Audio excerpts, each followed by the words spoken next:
सरकार, जम्मू कश्मीर सरकार, नहीं चलेगी। हमने अपनी उम्मीदें उनके सामने रखी, लेकिन हमारी सरकार, उस सरकार ने हमें एक वक्त पे नजरअंदाज किया। हमारा टाइम जो है डिले हो गया। एक वक्त पे जब टाइम करीब आया, उन्होंने हमारी बात को सुना और एलजी सरकार को जो है मेमोरेंडम सबमिट किया। एलजी सरकार ने अपना एक रेजोल्यूशन सबमिट किया, लेकिन वो टेबल पे पड़ा रहा। फिर हम अपने बीजेपी के लीडर्स के पास गए, उन्होंने भी नहीं सुना था। लेकिन जब हमने धरना प्रदर्शन उनके गेट पे किया, फिर वो उनको जब समझ आई कि वाकई ये जो है इनके किसी कंसर्न, किसी युवाओं का मुद्दा है, ये वाकई एक जेन्युइन काज है, हमें बात करनी चाहिए। फिर बीजेपी के मैं थैंकफुल हूँ विक्रम रंधावा जी का, मैं थैंकफुल हूँ सच शर्मा जी का, जिन्होंने एलजी से टाइम लिया और जो हमारी बात को वहाँ टेबल पे हमारे सामने रखा। और एलजी की सरकार की तरफ से इतना आश्वासन आया कि हाँ, हम सोचेंगे, हम इनको रिलैक्सेशन का मौका देंगे। लेकिन बदकिस्मती की बात यह है, जो हमारे चाहे चुने हुए चाहे विपक्ष है या पक्ष है, इन लोगों को सिर्फ जो है इनकी जो अप्रोच थी, उन्होंने अपने अप्रोच के मुताबिक, अपनी कुर्सी के मुताबिक पूरी कोशिश, पूरा प्रयास किया कि इन बच्चों के साथ जो वाकई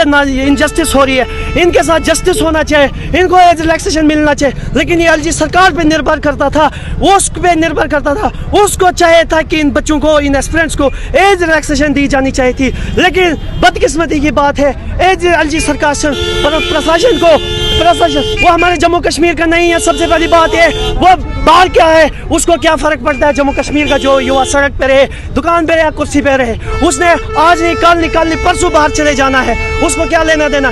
इस जम्मू कश्मीर के अगर कोई दुख दर्द समझ सकता है, वो यहाँ का नेता समझ सकता है, एक ऑफिसर समझता।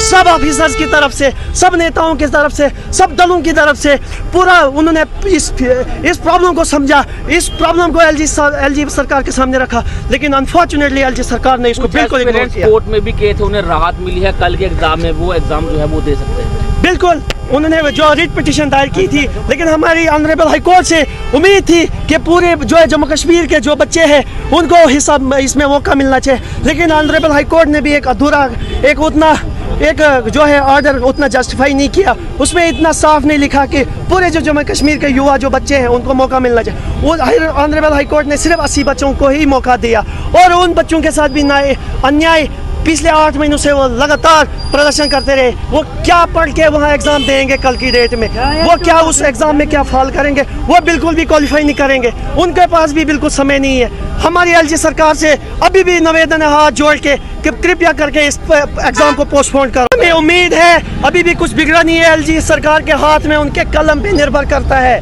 यह उनके निर्भर पे पूरी जो जब वर्तमान सरकार, जब हमारे पक्ष विपक्ष, सब नेता, सब ऑफिशियल, सब कार्यकर्ता एलजी सरकार से विनती कर रहे हैं कि क्यों नहीं एलजी सरकार सुन रहा है। क्या ये नरेंद्र भाई मोदी की सुनेगा? क्या अमित शाह की खाली सुनता है? क्या ये हमारे नेताओं की नहीं सुनता है? ये किसके लिए बिठाया है? ये हमारे नेताओं की नहीं सुनता है। हमारी तो बड़ी दूर की बात है, अफसोस की बात है, इतना बड़ा गैप है जनता और एलजी के बीच में, जहाँ हमारी जो रिप्रेजेंटेटिव है, चाहे बीजेपी को, एनसी को, कांग्रेस, पीडीपी को, उनकी सुनवाई नहीं, हमारी सुनवाई कहाँ? पिछले 8 महीने से हम लगातार लड़ाई लड़ रहे हैं, लेकिन हमें हर मकाम पे, हर एज पे इग्नोर किया जा रहा है। बड़ी अफसोस की बात है, शेम की बात है। काले हम आज की डेट में जो ब्लैक डे की तरीके से हम इस दिन का बनाते हैं और अफसोस के साथ कहते हैं, वी वांट जस्टिस।